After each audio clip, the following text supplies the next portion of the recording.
بسم الله الرحمن الرحيم. بل نقذف بالحق على الباطل فيدمغه فإذا هو زاهق ولكم الويل مما تصفون. صدق الله العظيم. يا أبناء شعبنا العراقي العظيم، يا أبناء أمتنا العربية المجيدة، من بغداد دار الثورة والجهاد، يتحدث إليكم الرفيق القائد عزة إبراهيم، الأمين العام لحزب البعث العربي الاشتراكي، القائد الأعلى للجهاد والتحرير، القائد العام للقوات المسلحة، بمناسبة الذكرى 69 لتأسيس حزب البعث العربي الاشتراكي. فليتفضل.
بسم الله الرحمن الرحيم.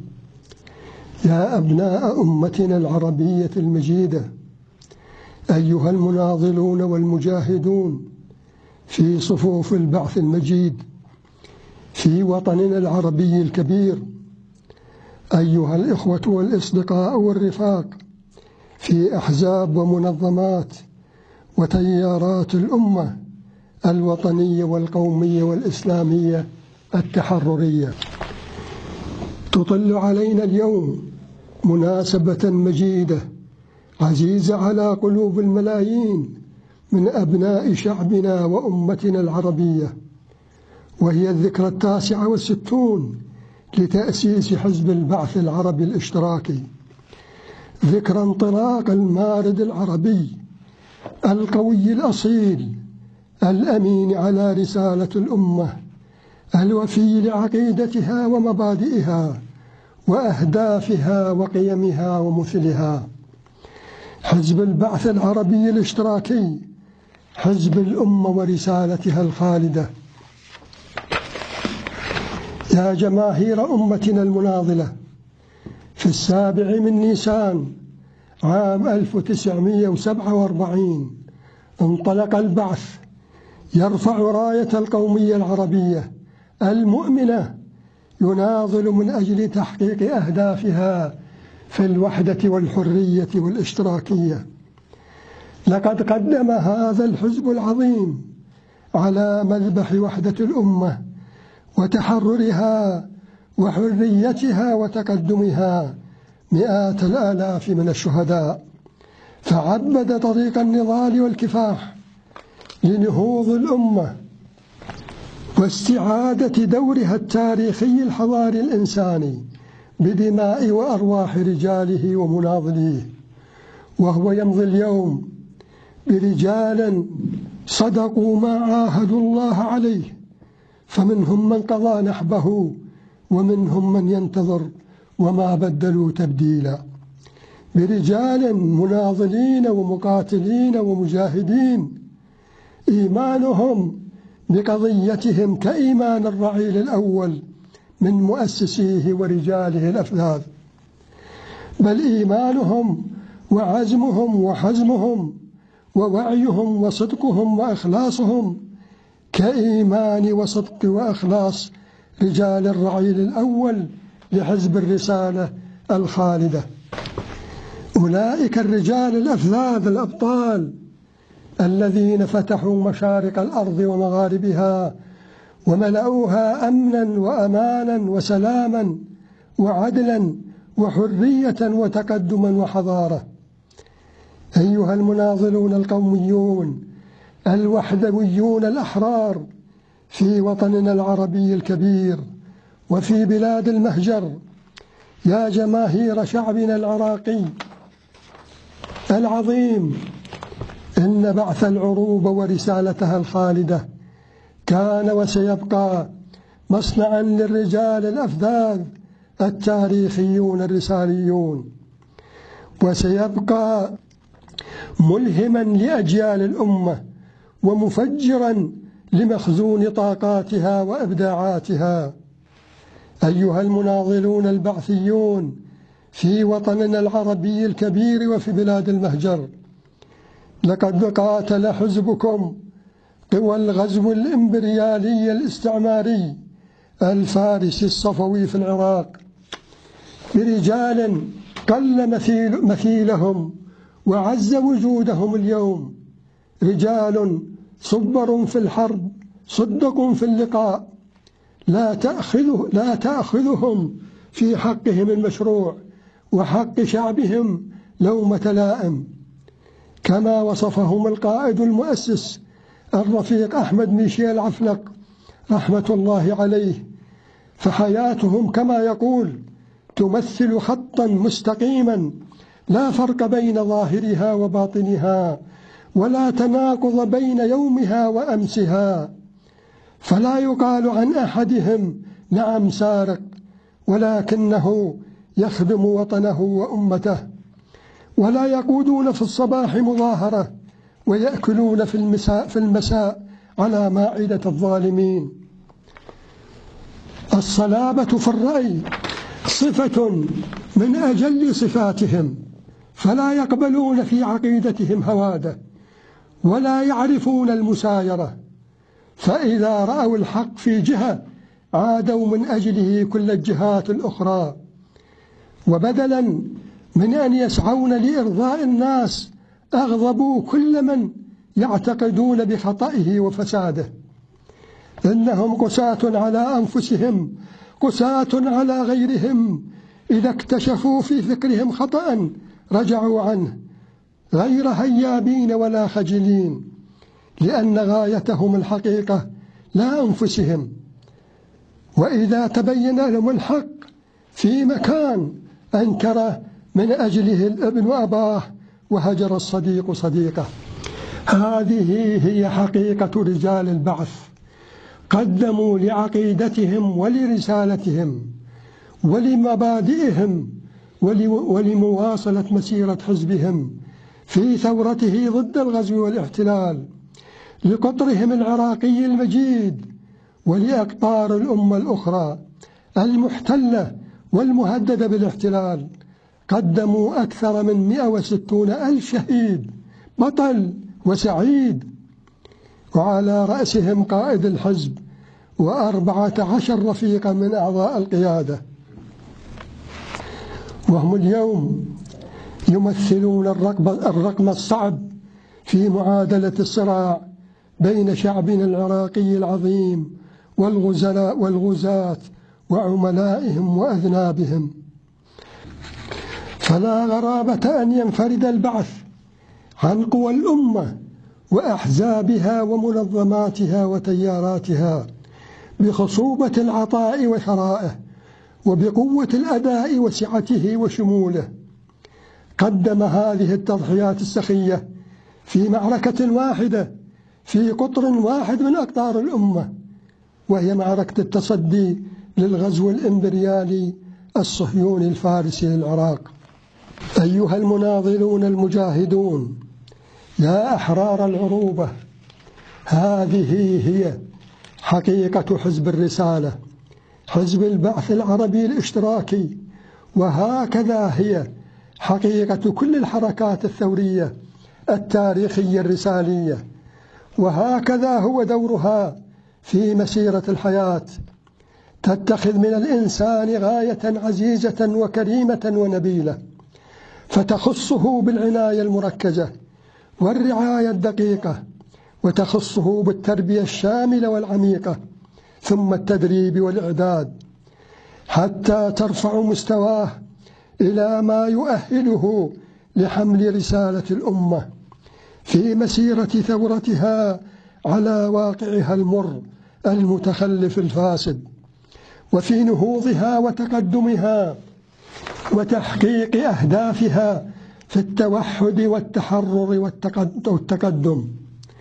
فالإنسان عند البعث هدفا ساميا عزيزا ومقدسا، وهو في نفس الوقت وسيلة شريفة وعفيفة وطاهرة لتفجير ثورة الأمة وقيادتها ضد الاستعمار وضد الظلم والاستبداد والتعسف والتأخر والتخلف، ومن أجل التوحد والتحرر والتقدم، ومن أجل تحقيق الأمن والأمان والسلام والحرية والعدل والمساواة، ومن أجل إعمار الأرض وازدهارها وتحقيق إنسانية الإنسان وسعادته عليها. ولا يمكن أن تتحقق هذه الأهداف والمبادئ والمثل الكريمة على أرض العروبة إلا بتحقيق وحدتها وحريتها وحرية أبنائها، لكي تتمكن من إطلاق مواهبها ومزاياها وخواصها الخاصة في الانبعاث والإبداع والتجدد والبناء والتطور. ولا يمكن لأي قطر عربي أن يحقق جزءا من هذه الأهداف والمبادئ مهما أوتي من إمكانات منفردا عن جهد الأمة الجماعي ومسيرتها الموحدة. أيها المناضلون المجاهدون الأحرار في وطننا العربي الكبير وفي بلاد المهجر، إن معركتنا مع أعداء العروبة وأعداء رسالتها الخالدة التاريخيون معركة شاملة وعميقة، فهي تمثل معركة الوجود حقا، تمثل معركة المصير بحق، في أن تكون الأمة العربية وتنهض وتعود كما كانت خير أمة أخرجت للناس، تأمر بالمعروف وتنهى عن المنكر وتؤمن بالله، أو لا تكون فتذهب إلى مزيد من التراجع والتخلف والتقهقر، وإلى مزيد من التفتت والضياع والتيه والضلال لا سمح الله. لهذه الحقيقة ولهذا الاستحقاق الرباني العالي للعروبة الذي قد أغضب كل قوى الشر والرذيل في العالم، فاعلموا أيها الأحرار يا رجال العروبة وشبابها ونسائها أن ليس للأمة اليوم بعد الله القوي العزيز إلا رجالها وشبابها ونساؤها، ولا أحد قادر على أن ينهض بالأمة إلا بوحدة شعبها وقواه الثورية التحررية الوطنية والقومية والإسلامية.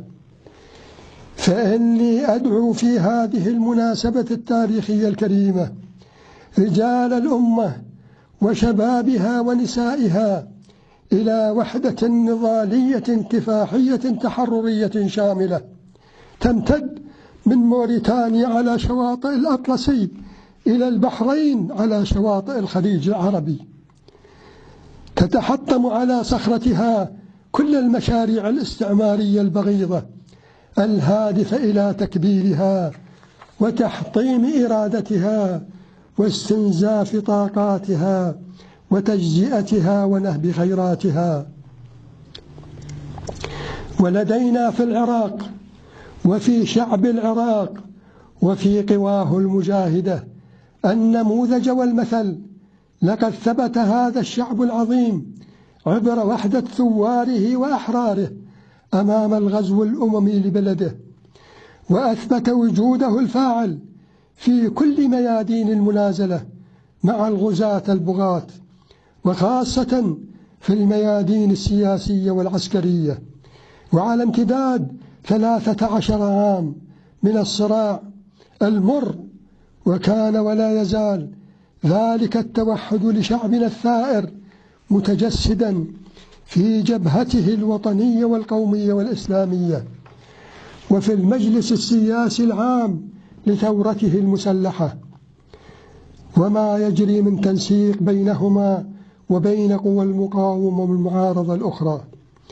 وإني من موقع البعث في الجبهة الوطنية والقومية والإسلامية وفي المجلس السياسي العام لثوار العراق أدعو أطراف الجبهة وأمانتها العامة إلى إعداد مشروع قومي نضالي كفاحي استراتيجي تخرج به من قطريتها الضيقة إلى دنيا العروبة الفسيحة الواسعة، لكي تجمع كل قوى الأمة وتجعل منها نواة حية وأصيلة لتوحيد قوى الأمة التحررية من المحيط إلى الخليج. ولتكن هي الخطوة الأولى نحو توحيد قوى الأمة الوطنية والقومية والإسلامية، وليظل بابها مفتوحا لكل عربي أصيل للانضمام إليها. يا أبناء شعبنا العراقي العظيم، أيها المناضلون والمجاهدون في حزبنا وفي مقاومتنا الباسلة وفي فصائلها الوطنية والقومية والإسلامية، وعلى رأسها جيش رجال الطريقة النقشبندية، يا أبناء قواتنا المسلحة البطلة، وعلى رأسها قوات الكرامة الباسلة وقوات عمليات الأنبار، أيها الرفاق والأخوة والأصدقاء في المجلس السياسي العام لثوار العراق وفي الجبهة الوطنية والقومية والإسلامية، لقد كان قطرنا العزيز عراق التاريخ والحضارة هو الحاضن لرسالات الأمة السماوية والأرضية، منذ رسالة أبي البشر آدم عليه السلام، ثم رسالة إدريس ونوح وإبراهيم، ثم ذريته من الأنبياء والمرسلين عليهم السلام، حتى رسالة العرب الكبرى الخالدة الخاتمة. ومنذ سومر الأولى والثانية وأكد وبابل وآشور. ولهذا الحق المشروع وبسبب هذا الاستحقاق العالي للعراق ولهذه الحقيقة التاريخية الخالدة، كان العراق على مر التاريخ، تاريخ الأمة الطويل، هو المستهدف الأول من أقطارها من قبل قوى الكفر والشرك والظلم والعدوان. واليوم تتجلى هذه الحقيقة بأوضح صورها، حيث اجتمعت عليه من أجل إيقاف نهوضه ثم تدميره كل قوى الشر والرذيلة في العالم، الإمبريالية والاستعمار والصهيونية العالمية وإيران الفارسية الصفوية، وطوابير من الخونة والعملاء. ولكني وفي هذه المناسبة التاريخية العزيزة وباسمكم أقول لأعداء الله وأعداء الإنسانية، وأقول للفرس خاصة، أن العراق الذي احتضن رسالات الأمة المتجددة وحملها أمانة مقدسة وأداها للأمة وللإنسانية، حضارات نورت الإنسانية وفتحت لها أبواب التقدم والتحضر والتطور على مصاريعها، حتى وصلت الإنسانية إلى ما وصلت إليه اليوم. سوف لن يهزم ولن يقهر ولن يركع ولن يتراجع، وسيحطم موجات الشر الشرقية والغربية معا، وسيعود إلى أمته منتصرا قريب بإذن الله، بعد أن قطع الشوط الأطول والأصعب على طريق النصر والتحرير. فبكم أيها العراقيون المناضلون المجاهدون الأحرار وقف شعب العراق كالطود الشامخ بوجه الغزاة وعملائهم وأذنابهم، مرتكزا على عمق التاريخ والحضارة وعلى شرف المسؤولية الربانية وقدسيتها، فحطم موجات الشر الواحدة والأخرى وفتح أبوابا واسعة لانتفاضة الأمة ونهوضها وثورتها. هكذا ستكون ولادة العهد الجديد للأمة بعد مخاضها العسير الكبير في ثورة عارمة وعاصفة للتحرير والتحرر وللتوحد والتقدم والتطور، تنطلق من العراق إلى الأمة بإذن الله. فشمروا سواعد الجد والاجتهاد أيها العراقيون المجاهدون، وأعدوا لمعارك التحرير ما استطعتم من قوة، فإنه فجر ولادة الأمة من جديد، وإن فجر بعثها إلى دورها الرسالي قريب وليس ببعيد. انظروا أيها الإخوة العرب حكاما ومحكومين إلى معركة المصير في العراق نيابة عن الأمة، كيف بدأت وكيف دارت فصولها، ولا بد لي وأنا المسؤول الثاني في معارك الأمة في العراق على مدى 25 عام، وأنا المسؤول الأول عن معاركها بعد الاحتلال في العراق، وأنا المسؤول الأول أمام الله والشعب والأمة والتاريخ اليوم على قيادة معاركها حتى ينتصر العراق وتنتصر الأمة، أو أكون فداء وقربانا لأهدافها المقدسة في التحرر والاستقلال والتوحد والنهوض والتقدم. فلا بد لي أن أتحدث من هذا الموقع وفي هذه المناسبة التاريخية العزيزة ولو باختصار شديد عما جرى ولماذا جرى للعراق وثورته ومسيرته الوطنية القومية التحررية والحضارية الإنسانية. لقد تجاوزت مسيرة ثورة 17 30 من تموز عام 1968 المجيدة بقيادة حزب البعث العربي الاشتراكي كل الخطوط الحمر التي وضعتها الإمبريالية والاستعمار لأقطار ودول الأمة العربية. وأهم تلك الخطوط هو خط التمرد على كل أشكال الهيمنة والسيطرة والابتزاز والاستغلال، وفي كل ميادين الحياة السياسية والاقتصادية والعسكرية والثقافية والاجتماعية. ولأول يوم في تاريخ الأمة الحديث بل ومنذ قرون يصبح أحد أقطار الأمة حرا مستقلا يملك كامل الإرادة في التعبير عن أهدافه الوطنية والقومية والإنسانية، مما جعله نموذجا مشعا تهوي إليه أفئدة أحرار الأمة وشبابها وكل أحرار العالم المناضلين من أجل الحرية والتحرر والاستقلال والتقدم والتطور. مما أذهل وأرعب تلك القوى الاستعمارية الظلامية الباغية، الخط الثاني الذي تجاوزته المسيرة بقيادة البعث هو تركيز الثورة على خلق الإنسان الجديد، الإنسان العالم المتعلم والعارف الواعي لمسؤوليته التاريخية ودوره في مسيرة بعث الأمة وتجديد حياتها وتحقيق أهدافها.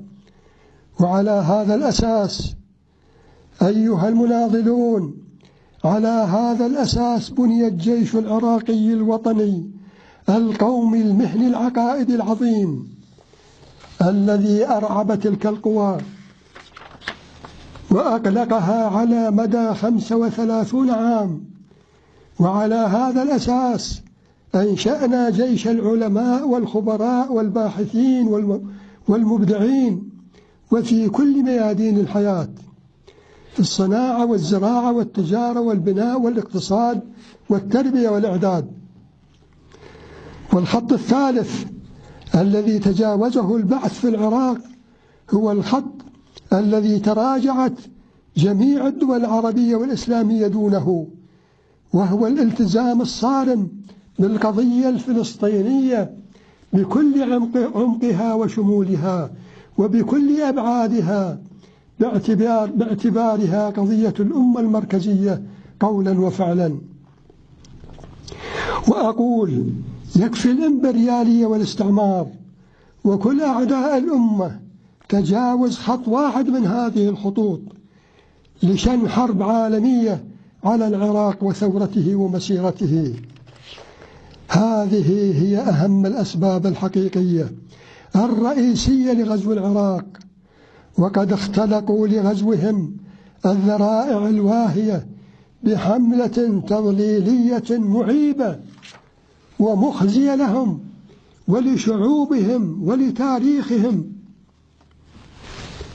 فاقت التصور، حتى ظللت إدارة المجرم بوش وزير خارجيتها، وهكذا ظلل ودجل بلير على حكومته وشعبه لكي يرتكبوا أبشع جريمة إنسانية في العصر الحديث.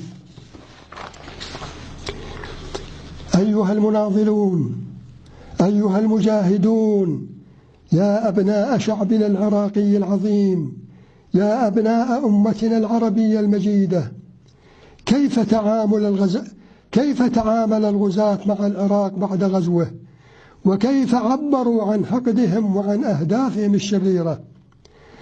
قد فتحوا آلة الحرب الحديثة بكل طاقاتها القصوى للتخريب والتهديم والتدمير، وأشعلوا الحرائق وفتحوا الأبواب على مصاريعها للعملاء والخونة، وما رافقهم من غواء لحرق كل المعالم الحضارية التي بناها البعث، فنهبوا كل أموال الدولة، دمروا المصانع والمزارع ودوائر الدولة ومؤسساتها ومقراتها. أول قرار اتخذوه هو حل حزب البعث ووضعه تحت الاجتثاث ليعزلوا الشعب في ظنهم عن قيادته، ثم تصفية قيادته والقيادات التي تليها، حتى وصل عدد شهداء الحزب في عام 2014 إلى أكثر من 160 ألف شهيد. والقرار الثاني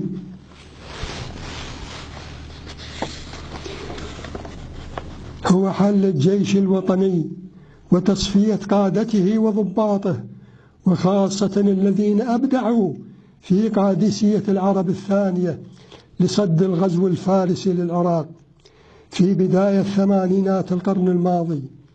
وقد تجاوز عدد شهداء العراق الذين قتلوا أثناء الغزو والاحتلال 2,000,000 شهيد، وقد دمر العراق تدميرا شاملا، فلم يبق فيه لا صناعة ولا زراعة ولا خدمات، وهو اليوم على شفا هاوية عميقة ومظلمة، فإن لم يتداركه أهله وأمته سيذهب إلى المجهول، وقد يقع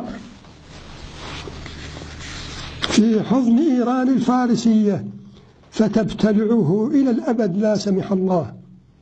هكذا فعلت الإدارة الأمريكية مع العراق الحر المستقل الناهض في ركب التطور والتقدم الحضاري الإنساني.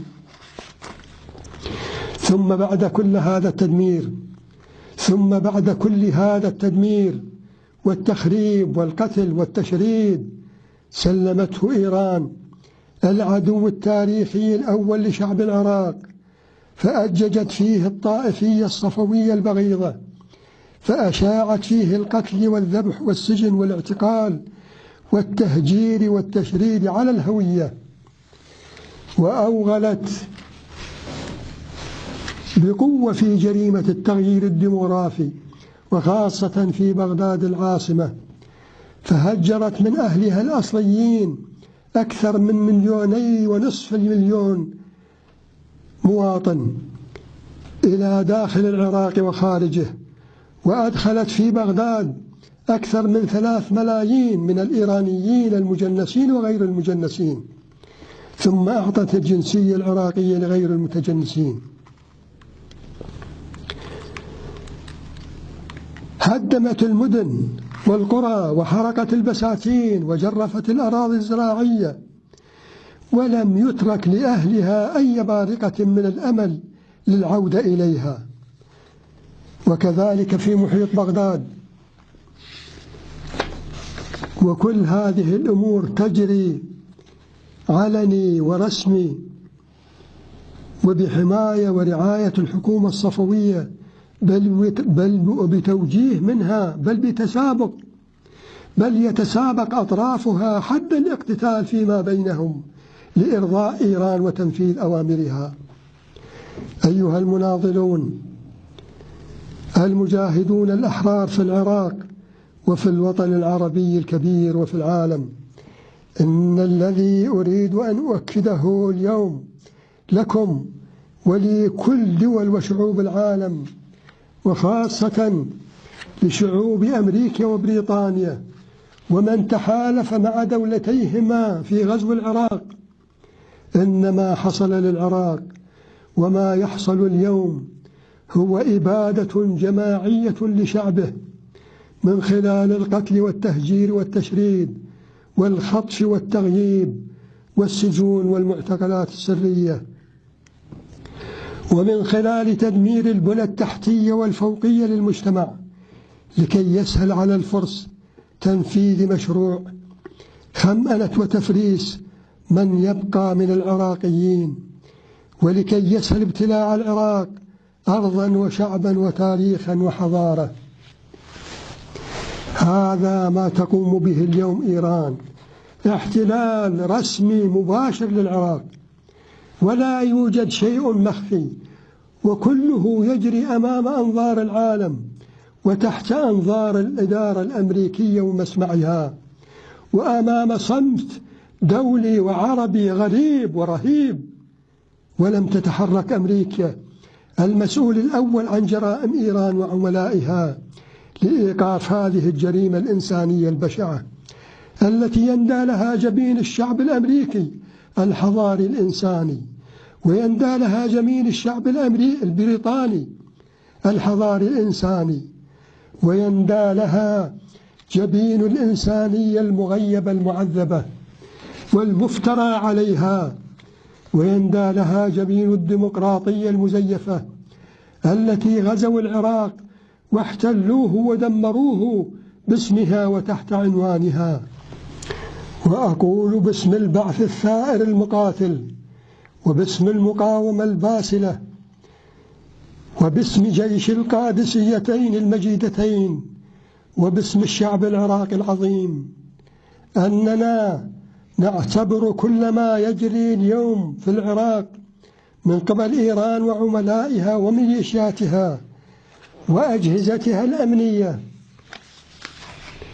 والعسكرية تتحمل كامل مسؤوليته الإدارة الأمريكية، إن لم تتحرك لإنقاذ العراق وشعبه من الهيمنة والسيطرة والاحتلال الإيراني، وإيقاف نزيف الدم والهدم والحرق والتدمير والتغيير الديموغرافي. وإلى مزيد من الصمود والتصعيد والمجابهة والمواجهة يا أبناء العراق ويا فرسان المقاومة، وإلى مزيد من الإعداد والاستعداد لخوض معركة المصير مع إيران وعملائها وأذنابها حتى النصر والتحرير والاستقلال بإذن الله القوي العزيز. أما في سوريا الحبيبة فالذي يجري فيها هو عين الذي يجري في العراق، غزو فارسي رسمي لأرضها ولشعبها، وكذلك بتدليس وتواطؤ من نظامها القمعي الدكتاتوري الطائفي، وبغطاء دولي غربي وشرقي يهدف إلى تدمير سوريا وتمزيق شعبها وتفتيت أرضها خدمة للأطماع الإمبريالية والاستعمارية والصهيونية. فندعو النظام السوري إن كان يملك ذرة من وطنية وقومية وإنسانية أن يذهب مع المقاومة الوطنية خارج تأثير القوى الدولية إلى الحل السياسي السلمي الذي يوقف نزيف الدم ويضمن وحدة سوريا أرضا وشعبا، ويضمن عروبتها ويحفظ هويتها، ويحقق الحرية والأمن والسلام والتقدم لأبنائها. وندين ونشجب كل التدخلات الإمبريالية الاستعمارية الشرقية والغربية والإيرانية الفارسية في سوريا وفي كل أنحاء الوطن العربي. وستبقى سوريا عربية أبية موحدة بجهد وجهاد الثوار من أبنائها وباحتضان الأمة لثورتها وثوارها. أما ما يجري في اليمن فهو غزو فارسي علني ورسمي، هم أعلنوه قبل غيرهم وبنفس الغطاء الدولي الإمبريالي الاستعماري. لقد جرى هذا الغزو وكذلك تحت أنظار المجتمع الدولي. وانظروا كيف يذبح الشعب اليمني ويقتل وتدمر حياته ومستقبله وأجياله، ولا يهتز ضمير القوى الكبرى التي تحمل راية الحرية وحقوق الإنسان وحمايته زورا وبهتانا، ولا يهتز ضمير أمريكا التي تدعي أنها قائدة العالم الحر، والتي صدرت إدارتها إلى شعوب الأرض الخراب والدمار والتخلف على امتداد أكثر من 50 عاما، بدل أن تصدر لهم الديمقراطية والحرية التي تتشدق بهما ليل نهار. إن الذي يجري اليوم في اليمن والعراق وسوريا وليبيا يمثل عارا في جبين الأنظمة العربية التي تنصلت عن مسؤولياتها القومية وانكفأت على قطريتها وتركت نار الفرس تشتعل وتزحف في أرض العرب تحرق الأخضر واليابس. وأن لم يصطفوا مع جبهة العرب القتالية تحت راية التحالف العربي بقيادة المملكة العربية السعودية ستحرقهم نار الفرس عاجلا أم آجلا، وسيلعنهم الله والتاريخ ويلعنهم اللاعنون. ففي اليمن طريقين لطرد الفرس وتحريره لا ثالث لهما. الطريق الأول والأسلم والأسرع هو إجبار إيران وعملائها دوليا على الانصياع إلى قرارات مجلس الأمن ذات الشأن وإلى مخرجات الحوار الوطني وفي ظل الحكومة الشرعية الوطنية وبرعاية مجلس التعاون لدول الخليج العربي. والمسار الثاني تصعيد مطاردة عملاء إيران وإنهاء كل قدراتهم وإمكاناتهم وتحرير الأراضي التي يسيطرون عليها مهما طال الزمن وغلت التضحيات. ولا مكان لإيران على شبر واحد من أرض العرب. ونذكر بل وندعو في هذه المناسبة التاريخية الكبيرة جميع أقطار الأمة ودولها إلى مساندة عاصفة الحزم والالتفاف حولها رسميا وشعبيا حتى يتحرر اليمن وتعود الشرعية الوطنية على كل أرضه ومدنه وقراه، ثم يتحول ثقل الجهاد القومي الرسمي والشعبي لتحرير العراق وسوريا ولبنان وليبيا والأحواز والجزر العربية الثلاث، وتعود إيران إلى حجمها خاسئة قبل أن تدور عليها الدوائر فتذوق وبال أمرها، فتذوق السوء والخذلان والهوان بما أجرمت وعبثت وافسدت وقتلت وشردت وأحرقت ودمرت في العراق وسوريا واليمن.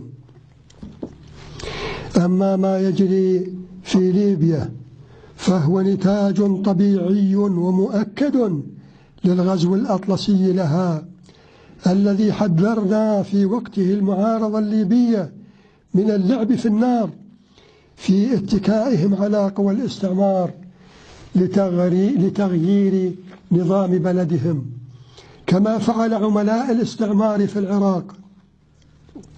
ففي ليبيا اليوم قد اختفت الدولة واختفت جميع مؤسساتها الحيوية، وكذلك ظهرت الطائفية والعرقية والقبلية والمناطقية وقوى الإرهاب بكل أشكالها. ففي ليبيا اليوم دويلات يرتبط بعضها بأجندات خارجية تهدف إلى المزيد من التدمير والتمزيق لأرض ليبيا وشعبها. ولا زال الحلف الأطلسي يتحكم ويوجه مسارات الصراع الداخلي لتحقيق أهدافه الشريرة.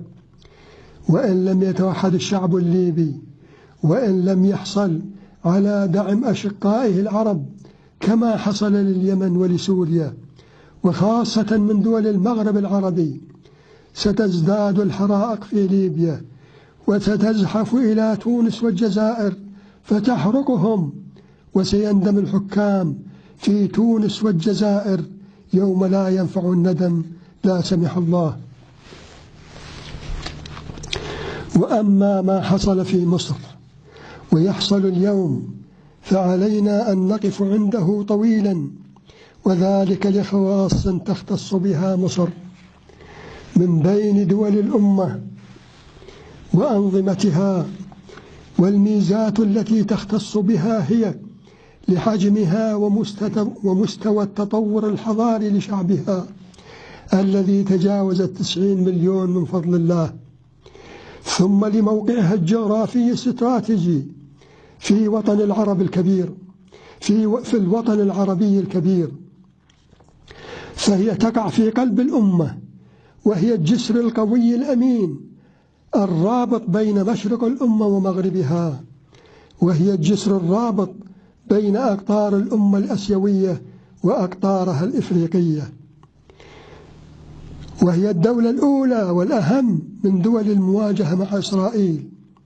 ثم لعمقها التاريخي الحضاري، فهي كانت تمثل قاعدة الانطلاق لجيوش الفتح العربي نحو الغرب، كما كان العراق يمثل قاعدة انطلاق جيوش الفتح العربي نحو الشرق. ومن ميزاتها لقد كانت مصر على مدى التاريخ تمثل عمق الأمة العربية، فكانت تتحطم على صخرة جيوشها وشعبها موجات الغزو القادمة من الشرق أو القادمة من الغرب. لهذه الأسباب والميزات لا بد أن نتوقف عند مصر العروبة أكثر من غيرها من دول الأمة العربية. وقبل أن أبدأ حديثي عن مصر أقول لكي لا يخطأ أحد في فهم ما أقوله عن مصر العرب، إننا في حزب البعث العربي الاشتراكي ووفق عقيدتنا ومبادئنا أننا لا نفرق بين شبر وشبر آخر من أرض وطننا العربي الكبير، ولا بين جزء وجزء آخر، إلا لسببين لا ثالث لهما، وهما: الأول قيمة ما على تلك الأرض وفي باطنها من ثروات وكنوز بشرية وتاريخية وحضارية ودينية ومادية واقتصادية. وثانيهما الموقع الاستراتيجي داخل الوطن الكبير، مما يجعل ذلك الجزء من الوطن يمثل ركنا من أركان قدرة الأمة على الصمود والتحدي والنهوض. ولذلك فإني أعتبر مصر تمثل ركنا أساسيا من أركان قدرات الأمة، وقاعدة من قواعد صمودها ونهوضها وتحديها لقوى العدوان التي تتربص بالأمة. لقد بدأ التآمر الإمبريالي الاستعماري الصهيوني على مصر العروبة منذ اليوم الأول لثورة يوليو عام 1952 الوطنية القومية، وخاصة عندما اتخذت قيادة الثورة منهجا وطنيا وقوميا تحرريا، ورفعت شعار تحرير الأمة وتوحيدها وبناء مجتمعها الاشتراكي الحضاري الإنساني القادر على تحقيق الأهداف الوطنية والقومية لمصر. فحاصروا مصر الثورة وشنوا عليها حربا قذرة عام 1956 بهدف إسقاط قيادتها وإيقاف تقدمها، ومنعوا عن جيشها السلاح، ومنعوا عن شعبها كل وسائل التنمية والبناء والنهوض، أي حاصروها اقتصاديا. ثم قاموا بأخس جريمة في محاولتهم لتجويع الشعب المصري وتركيعه، فأوقفوا صفقات الحبوب المشترات لمصر في عرض البحر. ومنذ ذلك اليوم استمر التآمر على مصر حتى توفى زعيمها الوطني العربي الكبير جمال عبد الناصر رحمة الله عليه في ظروف غامضة لا نبرئ منها أعداء مصر الثورة آنذاك. فأخذوا حاكمها إلى كامب ديفيد، فوقع سك الاستسلام مع إسرائيل، فيخرج بهذه الضربة القاصمة العملاق الكبير مصر وجيشها من معركة الأمة المصيرية في فلسطين ومن كل معارك الأمة في وطنها الكبير، حتى جاءت ثورة الشعب والجيش في 25 يناير ثم 30 يناير. وكان الجيش مصر العربي الأبي الدور الحاسم في الثورتين، ففي الأولى تخلى عن نظام العميل حسني مبارك وانحاز إلى الشعب الثائر، وفي الثانية انحاز الشعب إليه لإنقاذ مصر من الفوضى والدمار والضياع. فجن جنون الإمبريالية والاستعمار، فضربوا طوقا على مصر في حصار سياسي واقتصادي وإعلامي وأمني وحتى عسكري، وذلك في تحريك قوى الإرهاب ودعمها لكي تشغل الجيش المصري عن واجباته الأساسية في الدفاع عن الأمن الوطني والقوم العربي، ولمزيد من الاستنزاف لموارد مصر الشحيحة. وسيبقى التآمر على مصر قائما حتى تقع في أحضانهم مرة أخرى لا سمح الله، أو تنتصر وتعود إلى أمتها بكل ثقلها قليعة رائدة تدافع عن حياضها في مقدمة المدافعين. ولذلك فإني أنبه أحرار الأمة وجماهيرها وأنظمتها على أن لا يدعوا الأعداء يستفردوا بمصر وحدها، وعلى الجميع أن يهبوا لنجدتها. وأحيي المملكة العربية السعودية وقيادتها الشجاعة، وأحيي الإمارات العربية المتحدة وقيادتها الشجاعة على الموقف القومي الأخوي من مصر.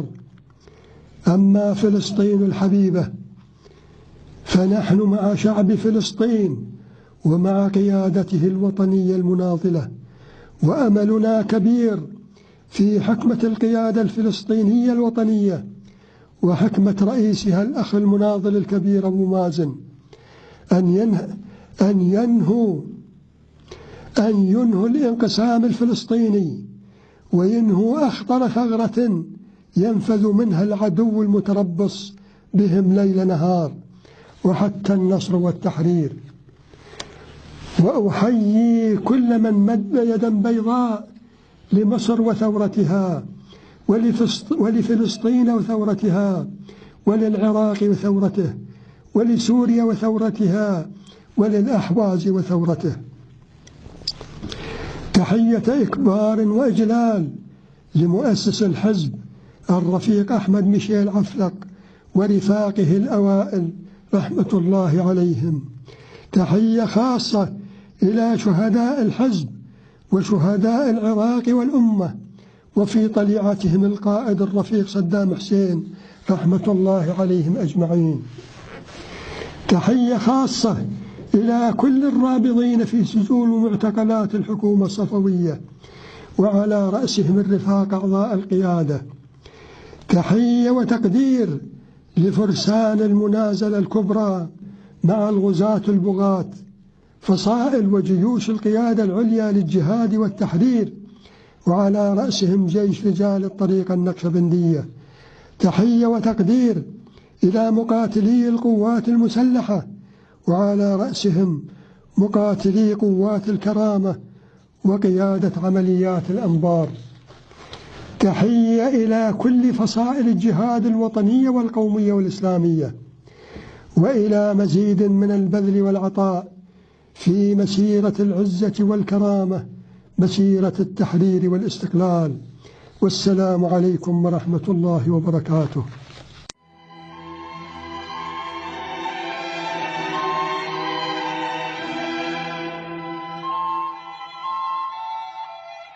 وقد عقد الرفيق القائد حفظه الله ورعاه اجتماعا بالمناسبة لقيادة قطر العراق للحزب، حضره الرفاق المقاتلون أعضاء القيادة العليا للجهاد والتحرير.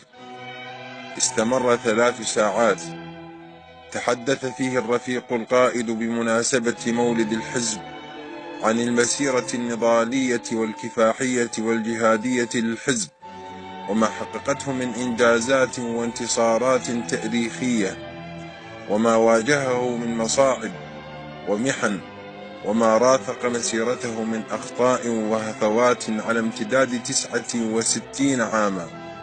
وحيا فيه نضال الرعيل الأول لمسيرة الحزب، وفي مقدمتهم القائد المؤسس الرفيق أحمد ميشيل عفلق رحمة الله عليه. وحيا شهداء المسيرة، وفي مقدمتهم القائد الشهيد صدام حسين رحمة الله عليه. وسيبث هذا اللقاء التاريخي في وقت لاحق بإذن الله.